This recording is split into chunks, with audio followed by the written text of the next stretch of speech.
He inherited a hangar from his late wife's father. He just wanted to clear out the junk and leave. But inside the container, his dog found something that changed everything and forced the man to restore the name that others had tried to erase. Subscribe and write in the comments which city you are watching from. He had driven this road before, years ago, when life still had a shape that made sense. Back then, the fields that rolled alongside the highway seemed endless, peaceful even, like the slow rhythm of his wife's breathing when she fell asleep beside him. Now, every mile of cracked asphalt felt like a wound that refused to close. The steering wheel vibrated beneath his palms, and the hum of the tires drowned out the thoughts he couldn't bear to face. On the passenger seat, his black German shepherd lay curled in silence, her eyes half open but alert, as if guarding him from memories that would not stay buried. He hadn't planned to come back. After the fire, after the funeral, after the months of hollow routine at the station, he had sworn he'd never set foot near this place again. But when his captain called him into the office 2 weeks ago, with that careful tone reserved for the broken, he didn't fight it. "Take some time, Jack. Get out of town. Breathe." That's what the captain had said, as if breathing were something a man could just remember how to do after watching his world turn to ash. The shepherd shifted in her seat, lifting her head as the old wooden sign came into view at the side of the road. Barely legible letters, spelling the name of the town he had tried to forget. Beyond it, down a narrow dirt lane lined with leafless trees, lay the property that had once belonged to his wife's parents. The house was gone now, burned to the foundation in that night of heat and terror. Only the metal skeleton of the old workshop remained, the storage hangar that her father had built decades earlier. That, and whatever ghosts the fire had chosen not to take. Jack parked beside the rusted gate. The hinges groaned as he pushed it open. Weeds brushed against his jeans as he walked toward the hangar, his boots sinking slightly in the damp ground. The shepherd followed at his side, her tail low, her nose tracing scents invisible to him. When they reached the door, he hesitated. The metal was streaked with soot, black fingerprints of the past. He pressed his hand against it and felt the cold seep into his skin. For a moment he imagined that behind the door, she might still be there. His wife, smiling, telling him to wipe his feet before coming in. The thought struck him so sharply that he had to step back, steadying himself with a breath that trembled. Inside, the air was stale, thick with dust, and the faint, bitter tang of smoke that never quite left. Shafts of light pierced through holes in the corrugated roof, illuminating particles that floated like slow snow. Tools lay scattered on the concrete floor, twisted and half-melted, their handles charred black. An overturned ladder rested against a collapsed beam. Near the far wall, under a mound of debris, something large was hidden beneath a heavy tarp, tied down with rope. He noticed it, but didn't move closer yet. Not today. He wasn't ready. That night, he made camp inside the truck. He left the driver's door open a crack to let the air circulate and let the shepherd settle near his feet. The silence here was heavy, alive with small sounds, the creak of cooling metal, the whisper of wind through broken glass, the distant bark of some stray dog. He closed his eyes, but sleep came in fragments, each one invaded by flashes of orange light and screams swallowed by smoke. In the dream, he was running toward the house again, hose in hand, shouting her name. The heat was unbearable.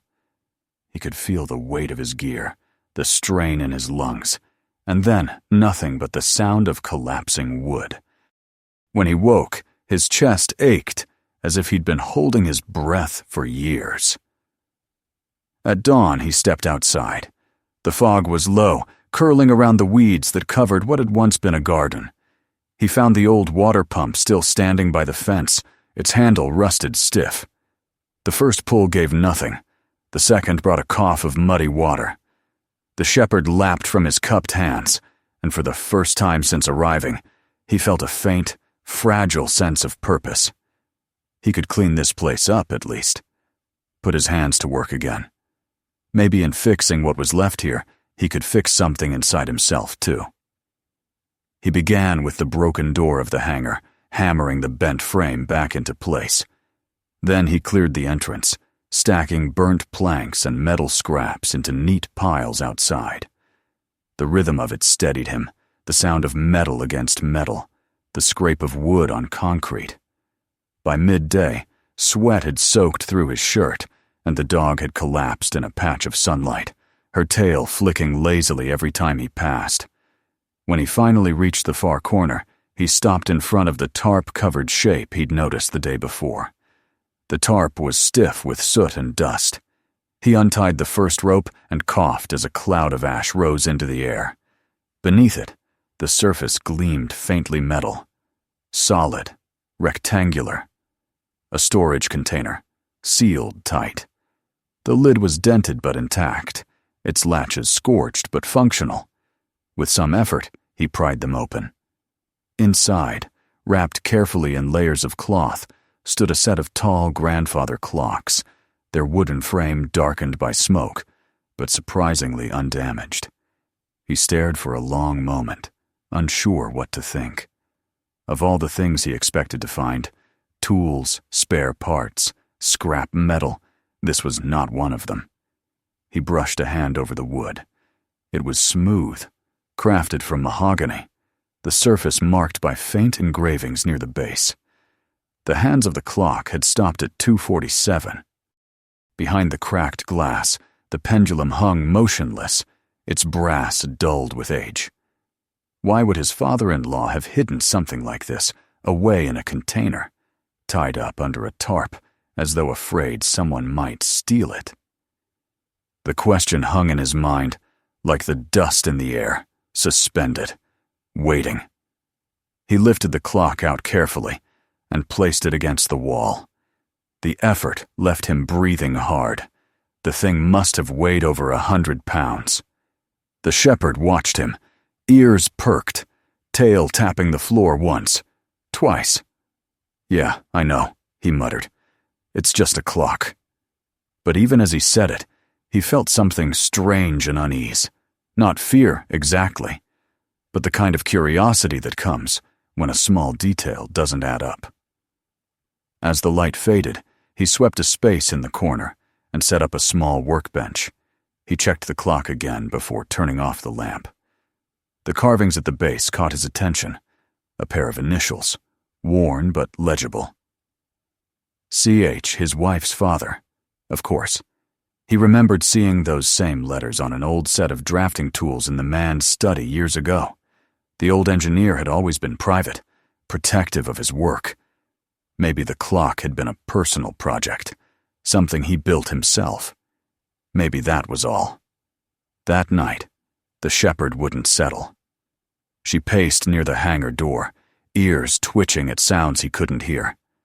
He whistled softly, and she finally lay down beside him, but her eyes stayed open.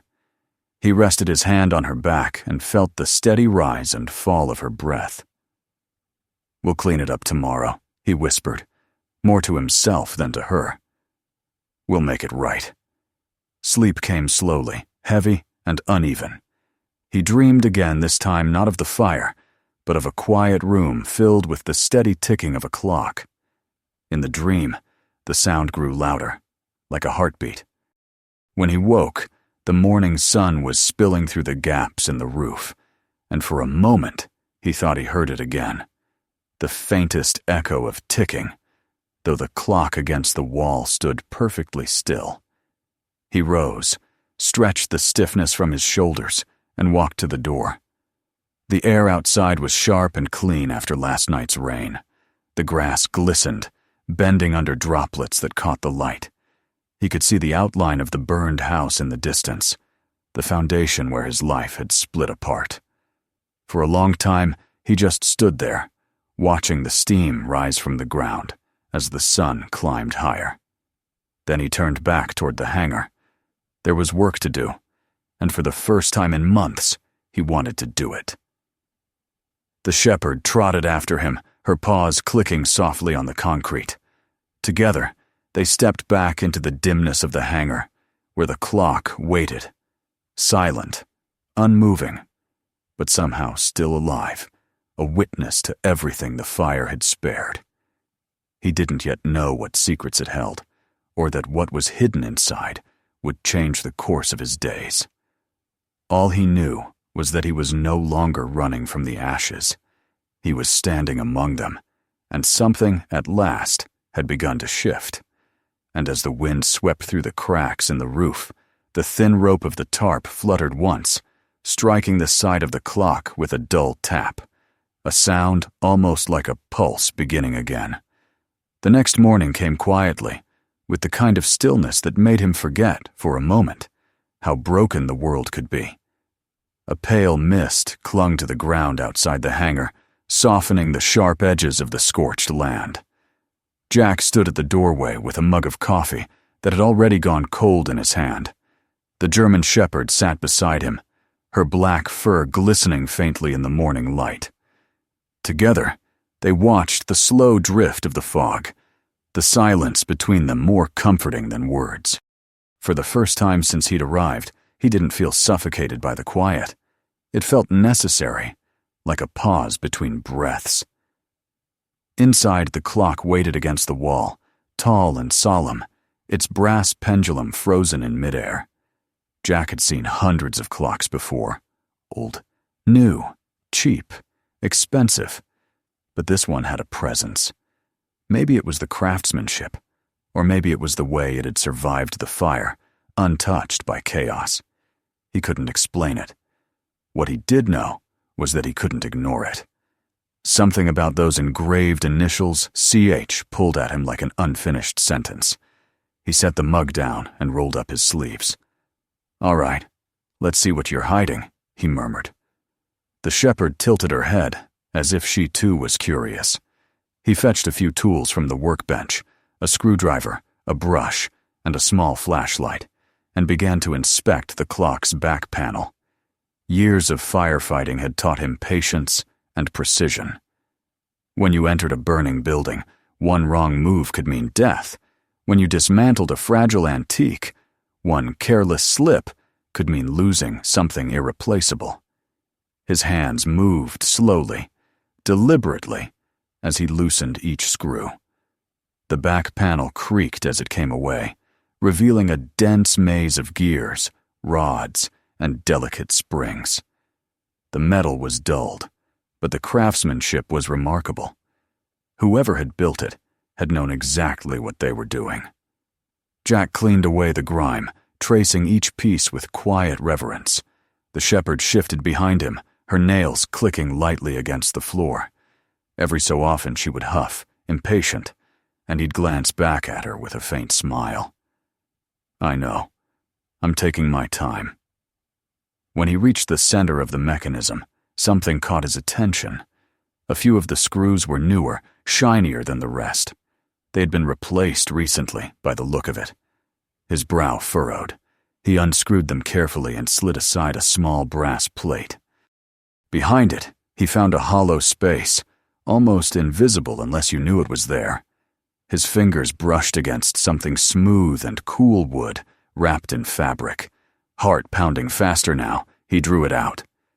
It was a flat wooden box, about the size of a notebook, bound with faded cloth that smelled faintly of smoke and oil.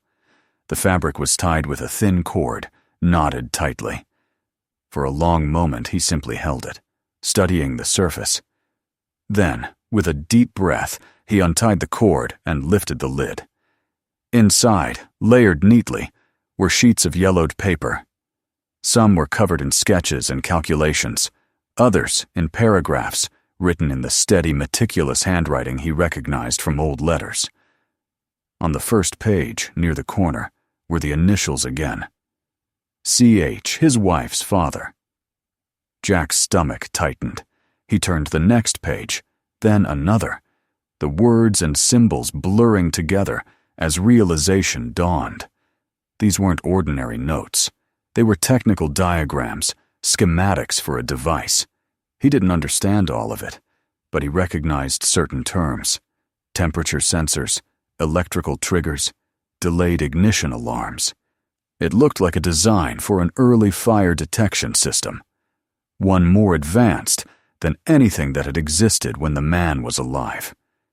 There was a letter tucked between the pages, folded and worn from handling. Jack opened it carefully. The ink had faded, but he could still make out the words. If you are reading this, it means time has done what I could not. They took what I built. They called it theirs. I no longer have the strength to fight, but truth has a way of surviving. I leave this to whoever still believes that fire does not destroy everything. Jack sat back, the paper trembling in his hands. His throat tightened. He remembered his wife talking about her father, how bitter he'd been in his later years, how he'd withdrawn from friends and colleagues. Everyone had said it was just pride, that he couldn't handle retirement. But what if it wasn't pride? What if it was betrayal? He leaned against the workbench, staring at the blueprint spread before him.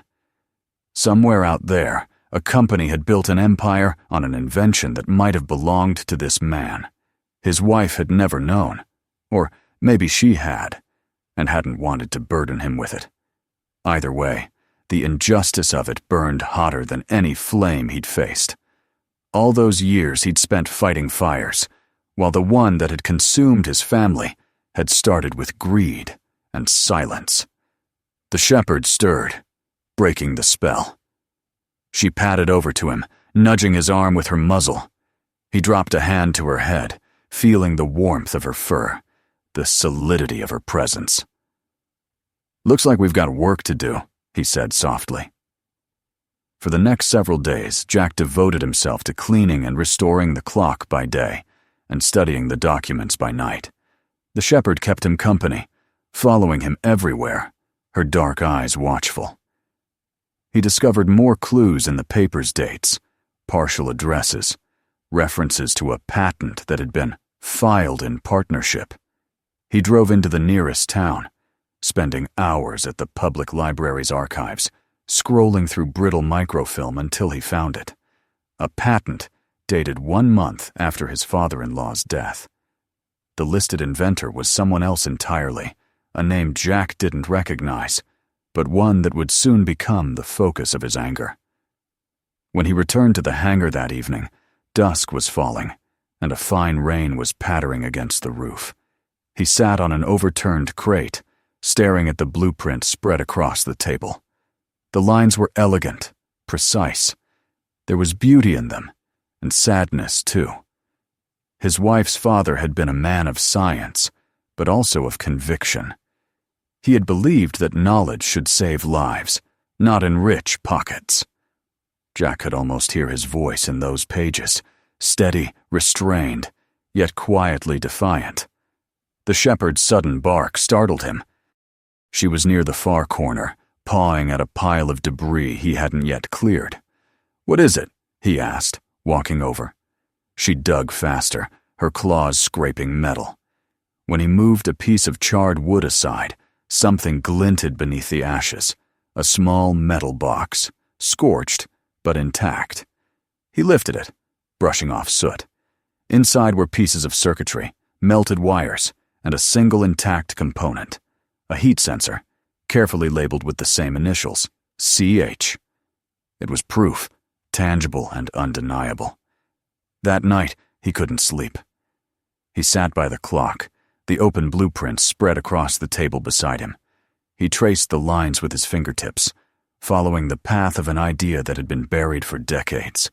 He thought of his wife, of the way she used to laugh when he came home smelling of smoke, pretending to scold him, but always pulling him close. She had inherited her father's gentleness, and maybe his stubbornness too. She would have wanted the truth to be known. She would have wanted him to finish what her father started. As dawn approached, he made a decision.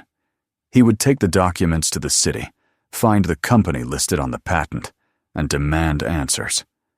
He didn't care about money or recognition. He just wanted the name of the man who had built this system to be remembered as it should.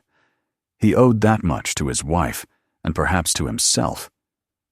Before leaving, he restored the clock as best he could. He polished the brass pendulum until it gleamed, replaced the cracked glass with a sheet salvaged from an old window, and reattached the back panel. When he finally stepped back, the clock looked alive again, almost proud. He set it in the corner where the morning light would strike its face. Then, with a careful motion, he pulled the chain to lift the weights and nudged the pendulum. The first swing was slow, uncertain. Then another. The soft, rhythmic tick filled the hangar, echoing off the metal walls. The shepherd lifted her head, ears pricked, as if recognizing a long-forgotten sound. Jack stood there, listening, his chest tight. It wasn't just the sound of a clock starting again. It was the sound of something inside him stirring, a pulse returning to a life he'd thought extinguished. He spent the rest of the day organizing the papers, placing them in folders, marking pages with notes. His movements had purpose now. The fog of grief hadn't vanished, but it had shape. It had direction. In the evening, he lit a small fire in the old barrel outside and sat with the shepherd beside him. The light flickered across her dark fur as she rested her head on his knee. He watched the flames dance, the orange glow reflecting in the clock's glass window inside the hangar. For once, the fire didn't scare him. It looked almost beautiful. When night came, he lay awake on his cot, listening to the clock's steady rhythm. Each tick felt like a heartbeat, distant but alive, a reminder that time had not stopped when the fire took everything. Time was moving again, and somewhere ahead of him, through the smoke, the silence, and the years of guilt, waited the truth. As he drifted toward sleep, he whispered to the dog beside him, "Tomorrow, girl.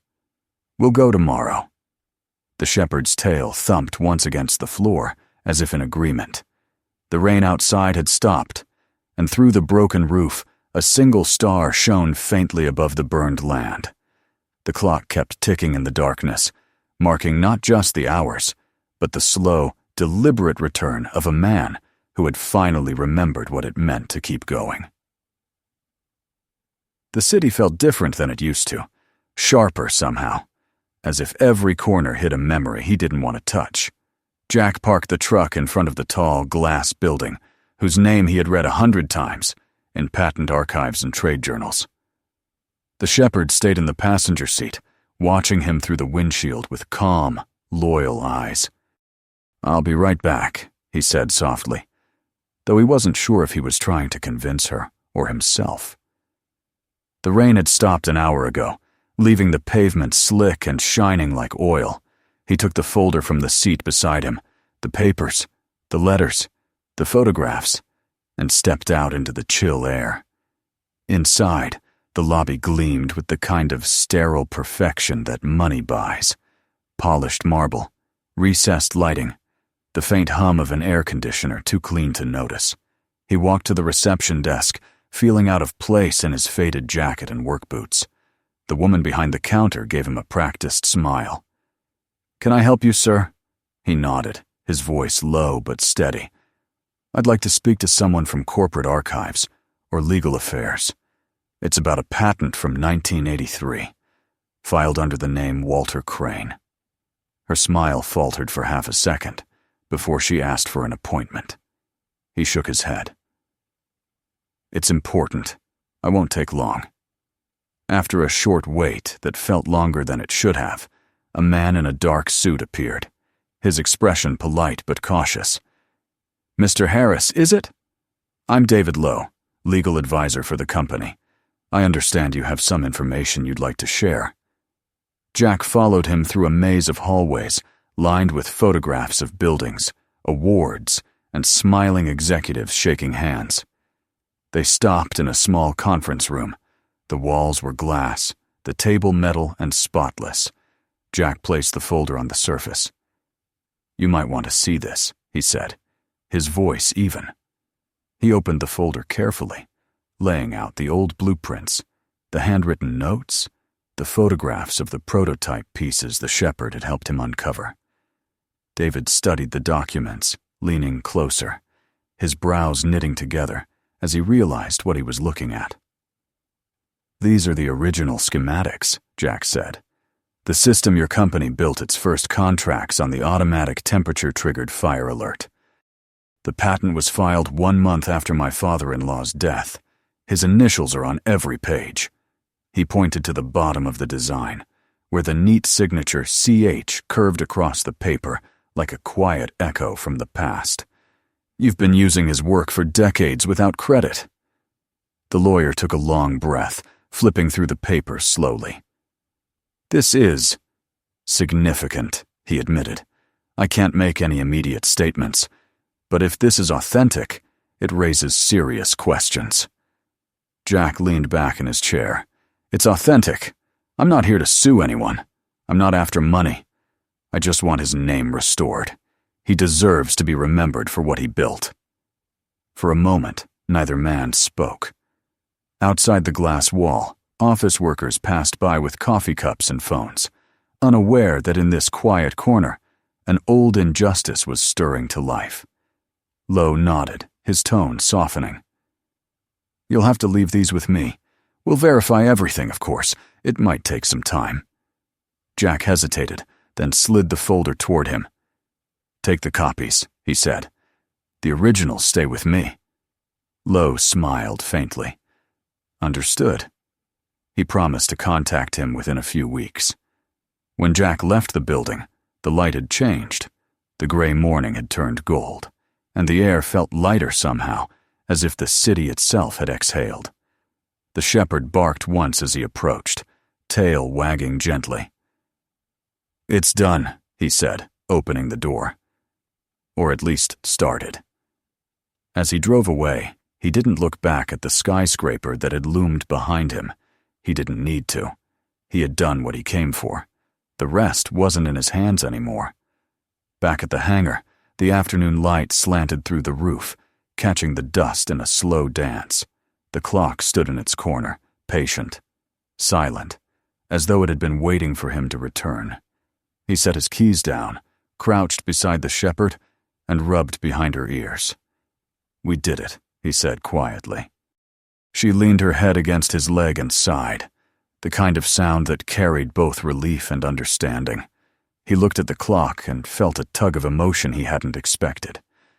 It had witnessed everything: grief, discovery, and now a small measure of peace.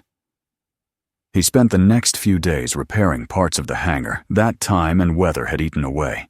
He patched the roof, replaced broken panes with salvaged glass, and built shelves for his tools.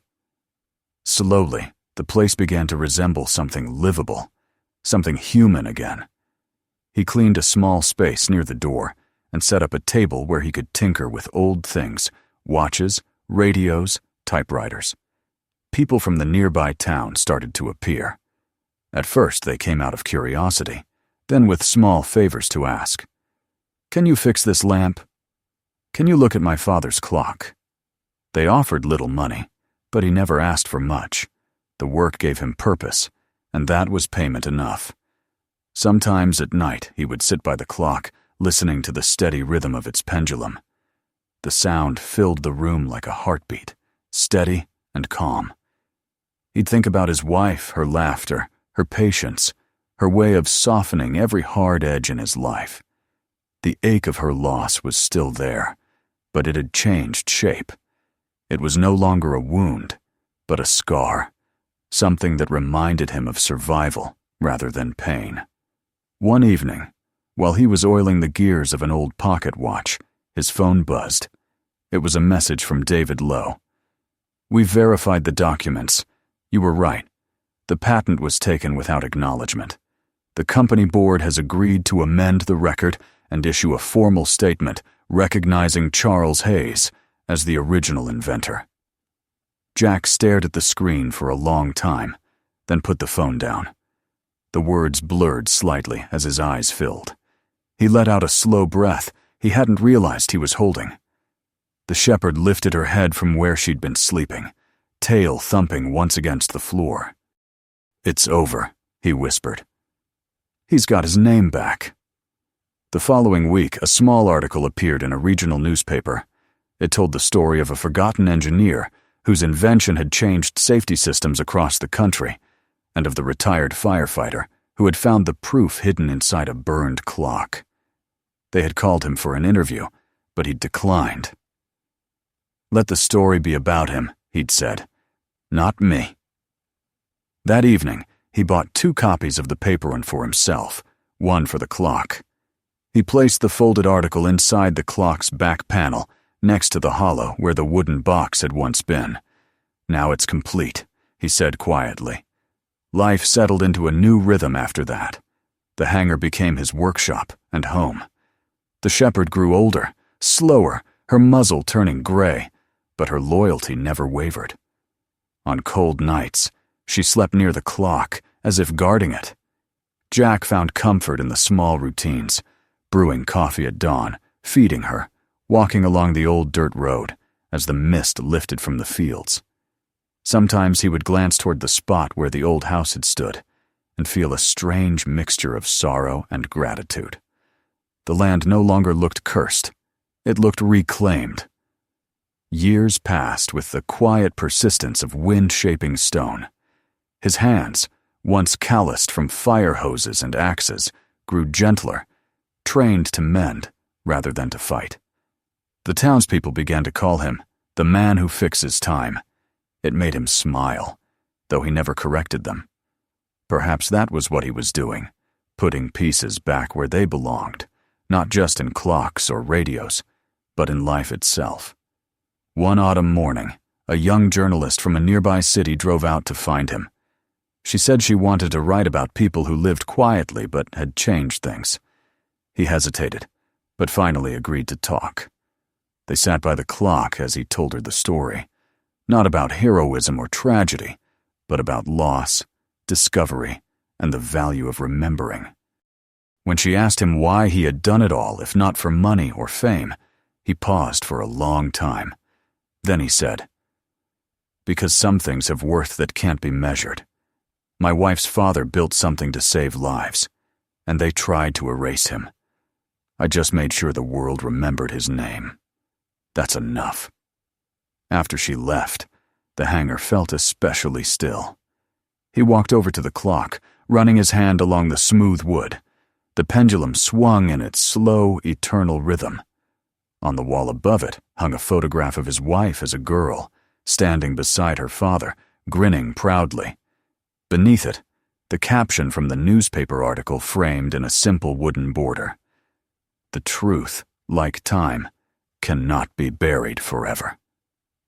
He smiled faintly and turned off the light. That night, he dreamed of fire again, but it wasn't the devouring kind. It was gentle, like the glow of a hearth, the kind that gives warmth rather than pain. When he woke, the sun was just beginning to rise. The shepherd was asleep beside his chair, snoring softly. The clock ticked steadily, the sound blending with the morning breeze. He stood for a moment, breathing it all, in the scent of wood, oil, and rain-soaked earth. Then he stepped outside. The field stretched out before him, touched by mist and light. The house was gone, but in its place, wildflowers had taken root. He could hear the faint call of a hawk somewhere above. Everything felt quiet, settled. The world, for once, didn't demand anything from him. He turned back toward the hangar, toward the home he had built out of what remained. The shepherd followed, her steps slow but steady. He poured himself coffee and sat near the clock, listening.